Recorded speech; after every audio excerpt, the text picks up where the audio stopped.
സമൂഹ മാധ്യമങ്ങളുടെ ദിവസങ്ങൾ മാത്രമുള്ള പരിചയം. സൗഹൃദം സ്ഥാപിച്ച് നടത്തിയ തട്ടിപ്പിൽ വീട്ടമ്മയ്ക്ക് നഷ്ടപ്പെട്ടത് 8 ലക്ഷം രൂപ. 10 പവൻ സ്വർണം പണയം വെച്ചാണ് പണം നൽകിയത്. നീലേശ്വരം സ്വദേശി ഷഫീറാണ് കോഴിക്കോട് മെഡിക്കൽ കോളേജ് പോലീസിന്റെ പിടിയിലായത്. പണം ഇരട്ടിപ്പിക്കാമെന്ന് വാഗ്ദാനം ചെയ്താണ് വീട്ടമ്മയിൽ നിന്ന് ഷഫീർ പണം തട്ടിയത്.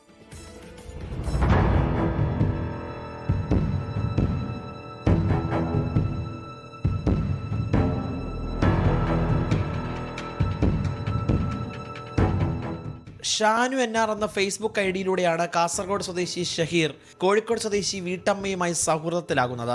8 ലക്ഷം രൂപ നൽകിയാൽ പണം ഇരട്ടിയായി നൽകാമെന്ന് പറഞ്ഞ് കബളിപ്പിച്ചു. ഇത് വിശ്വസിച്ച വീട്ടമ്മ 10 പവൻ സ്വർണം വിറ്റ് പണം നൽകി. 3 ദിവസത്തെ പരിചയം മാത്രമായിരുന്നു ഇയാളുമായി വീട്ടമ്മയ്ക്കുണ്ടായിരുന്നത്. ഫോണിൽ ബന്ധപ്പെടാൻ കഴിയാതെ വന്നതോടെ കോഴിക്കോട് മെഡിക്കൽ കോളേജ് പോലീസിൽ പരാതി നൽകി.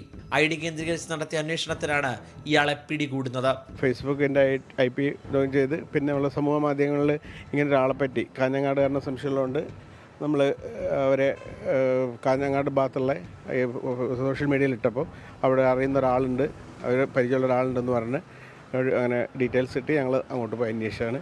അങ്ങനെയാണ് ഇയാളെ കിട്ടിയത്. അവരെ ഈ മെസ്സഞ്ചറൊക്കെ ഈ സ്വർണം കിട്ടിക്കഴിഞ്ഞതിന് ശേഷം ഇവരെല്ലാം ബ്ലോക്ക് ചെയ്ത് കളഞ്ഞു പരാതിക്കാരിയുടെ ഇതിന്. അപ്പോൾ അവർക്ക് അതുകൊണ്ട് ബേജാറായിട്ട് ആണ് ഈ പ്രശ്നം പരാതിയായിട്ട് സ്റ്റേഷനിലെത്തുന്നത്. സമാനമായ രീതിയിൽ നേരത്തെയും തട്ടിപ്പ് നടത്തിയിട്ടുണ്ടെന്നാണ് പോലീസ് നൽകുന്ന വിവരം. നീലേശ്വരത്തെ പൊതുപ്രവർത്തകൻ കൂടിയാണ് ഷഹീർ. വിശദമായ ചോദ്യം ചെയ്യലിന് ശേഷം ജാമ്യമില്ലാ വകുപ്പ് പ്രകാരം കേസ് രജിസ്റ്റർ ചെയ്തിട്ടുണ്ട്. 24 കോഴിക്കോട്. ലോകത്തെവിടെയായാലും ഏത് സമയത്തും 24 വാർത്തകളും ഓഗ്മെന്റഡ് റിയാലിറ്റി പാക്കേജുകളും എക്സ്പ്ലെയിനറുകളും വിശദമായി കാണാൻ ഞങ്ങളുടെ YouTube ചാനൽ നിങ്ങൾക്ക് സബ്സ്ക്രൈബ് ചെയ്യാം.